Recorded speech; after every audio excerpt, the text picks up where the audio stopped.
ചോറിനും കഞ്ഞിക്കുമൊപ്പം കൂടെ കൂട്ടാൻ ഈ കറികളൊന്നും ഇല്ലെങ്കിൽ ഇതുപോലൊരു നാടൻ ചമ്മന്തിപ്പൊടി മാത്രം മതി കേട്ടോ. ഇത് അടിപൊളി നല്ല ടേസ്റ്റുള്ളൊരു ചമ്മന്തിപ്പൊടിയാണ്. ഇത് കേടുകൂടാതെ ഒരു മാസത്തോളം ഇരിക്കുന്ന ചമ്മന്തിപ്പൊടിയാണ് കേട്ടോ.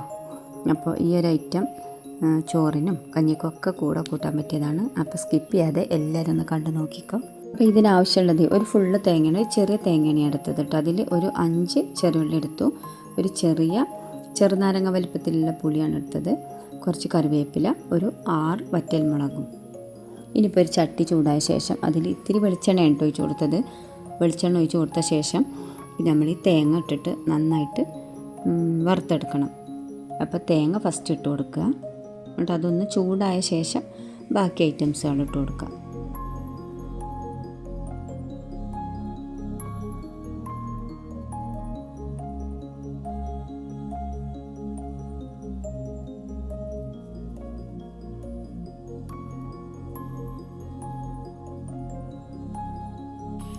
ഇനിയിപ്പോൾ ഫസ്റ്റ് ഞാൻ വറ്റൽമുളകാണ് ഇട്ട് കൊടുത്തത് കേട്ടോ.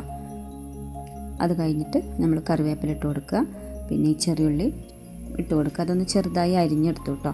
പിന്നെ നമ്മൾ ഈ പുളിയും കൂടെ ഇട്ട് കൊടുക്കണം. പുളി ഞാൻ കുറച്ച് കഴിഞ്ഞിട്ട് ചേർത്ത് കൊടുക്കണുള്ളൂ കേട്ടോ.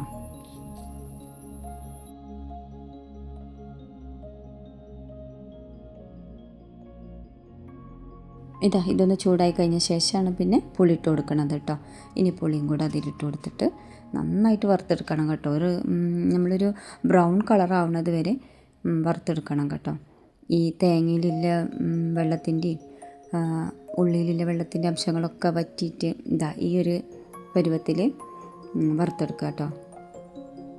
കണ്ടോ, നല്ല ഒരു ബ്രൗൺ കളറാക്കി എടുക്കണം. ഇതിപ്പോൾ ഞാൻ ഈ ഇരുമ്പ് ചട്ടിയിലായതുകൊണ്ട് ചെറിയ തീയിലിട്ട് കൊടുത്താൽ ഇടയ്ക്ക് ഇങ്ങനെ ഇളക്കി കൊടുത്താൽ മതി.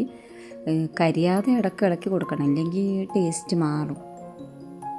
കണ്ടോ, ഇനിയിപ്പോൾ തീ ഓഫ് ചെയ്ത് ഇനി ചൂടാറിയ ശേഷം ആണ് നമ്മൾ മിക്സിയിലിട്ടിട്ട് ചെറുതായിട്ട് ഇങ്ങനെ അടിച്ച് പൊടിയാക്കി എടുക്കേണ്ടത് കേട്ടോ. കണ്ടോ, ഇപ്പോൾ ഓഫാക്കി കഴിഞ്ഞപ്പോൾ ഇതിൻ്റെ കളർ കണ്ടോ. ഇനി ഇതിൽ കുറച്ച് കാശ്മീരി മുളക് പൊടി ഇല്ലേ, ഇത് ആവശ്യമുണ്ടെങ്കിൽ ഇട്ട് കൊടുത്താൽ മതി. ഇതൊരു കളറിന് വേണ്ടി ഇട്ട് കൊടുത്തതാണ്, ഇല്ലെങ്കിലും ഇത് ഒരു ബ്രൗൺ കളർ തന്നെ കിടക്കും. അതും കൂടെ ഇട്ടിട്ട് നന്നായിട്ട് ഒരു ചെറിയ ചൂട് തന്നെ ഇട്ട് കൊടുക്കണം കേട്ടോ ഈ കാശ്മീരി മുളക് പൊടി. ഇനിയിപ്പോൾ എല്ലാതും തണുത്ത് സെറ്റായി റെഡിയായി വന്നിട്ടുണ്ട്. കണ്ടോ, ഈ ഒരു പരുവത്തിലാണ് വറുത്തെടുക്കേണ്ടത്. ഇനിയിപ്പോൾ ഇതൊരു മിക്സിൻ്റെ ജാറിലിട്ടിട്ട് ചെറുതായിട്ട് ഇങ്ങനെ പൾസ് ചെയ്തെടുക്കുക. നന്നായിട്ട് അരഞ്ഞു പോകുന്നു വേണ്ട, ഒന്നിങ്ങോട്ട് പൊടിച്ചെടുത്താൽ മതി കേട്ടോ.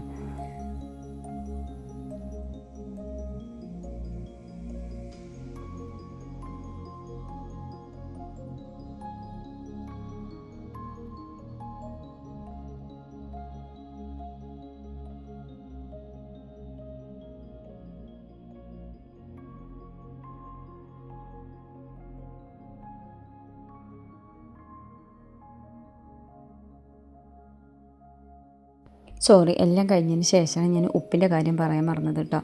അപ്പോൾ ഇത് അടിച്ചുകൊണ്ടിരിക്കുമ്പോൾ ഈ മിക്സിൻ്റെ ജാറിലാണ് ഞാൻ ഉപ്പിട്ട് കൊടുത്തത്. ഉപ്പ് അധികം ആവാതെ തന്നെ കുറേശ്ശെ ഇട്ട് കൊടുക്കണം, നോക്കിയിട്ട് ഇട്ട് കൊടുക്കണം ഉപ്പ്. കണ്ടോ, ഈ ഒരു രീതിയിലാണിത് നമ്മൾ പൊടിച്ചെടുക്കേണ്ടത് കേട്ടോ. അപ്പോൾ ഇത് അടിപൊളി ടേസ്റ്റിൻ്റെ ചമ്മന്തിപ്പൊടിയാണ് കേട്ടോ. ഇതൊരു മാസം വരെ വെച്ചിട്ടും കേടൊന്നുമില്ല. പിന്നെ നമ്മൾ വെള്ളമില്ലാത്ത സ്പൂൺ ഉപയോഗിച്ചിട്ട് നന്നായിട്ട് സൂക്ഷിച്ച് വെക്കുകയാണെങ്കിൽ ഒരു മാസത്തിലധികം വെക്കാം.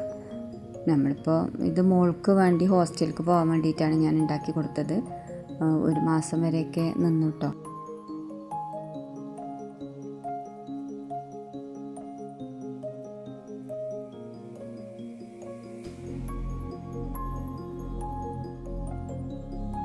ഇത് നന്നായിട്ട് തണുത്തതിന് ശേഷം മാത്രമേ ഉള്ളൂ കേട്ടോ ബോട്ടിലിട്ട് അടച്ചു വെക്കാൻ പറ്റുക. നന്നായിട്ട് ചൂടാറിയിട്ട് വേണം അടച്ചു വെക്കാൻ.